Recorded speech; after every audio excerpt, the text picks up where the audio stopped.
श्री कृष्ण कहते हैं, जो कुछ हुआ अच्छे के लिए हुआ, जो हो रहा है अच्छे के लिए हो रहा है, और जो होगा वह भी अच्छे के लिए ही होगा।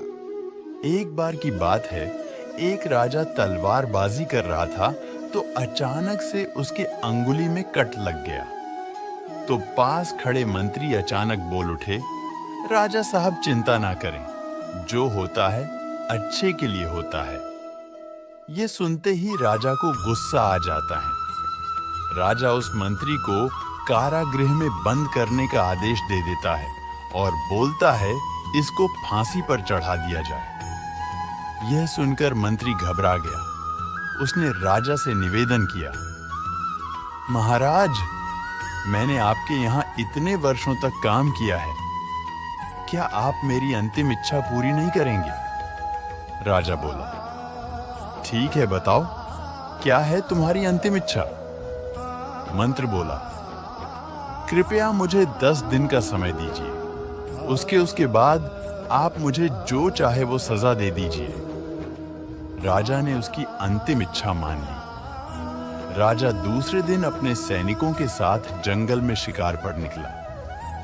जंगल के बीच में राजा अपने सैनिकों से बिछड़ गए और रास्ता भटक गए।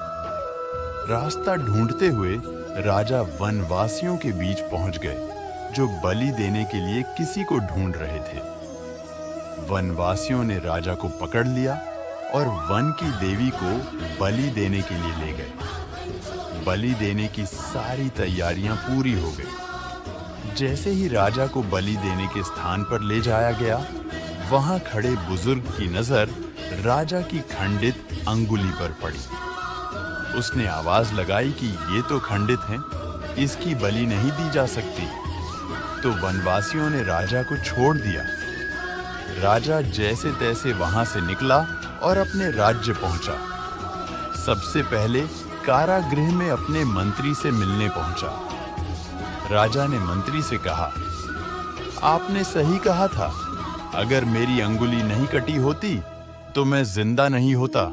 यानी जो होता है वो अच्छे के लिए होता है। राजा ने फिर पूछा, मेरा तो फायदा हुआ, लेकिन आपका कैसे फायदा हुआ?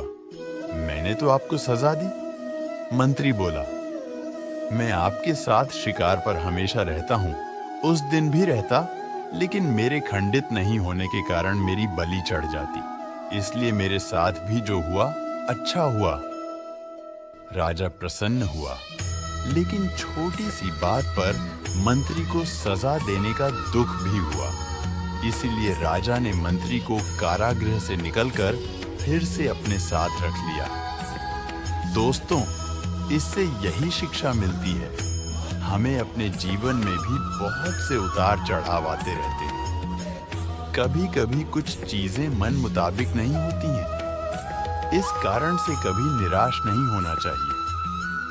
हमेशा याद रखें, जो होता है अच्छे के लिए होता है। भले ही कुछ अच्छा हो या ना हो, लेकिन उस परिस्थिति के प्रति सकारात्मक नजरिया रखने से उसका प्रभाव बहुत कम हो जाता है। जय श्री कृष्ण।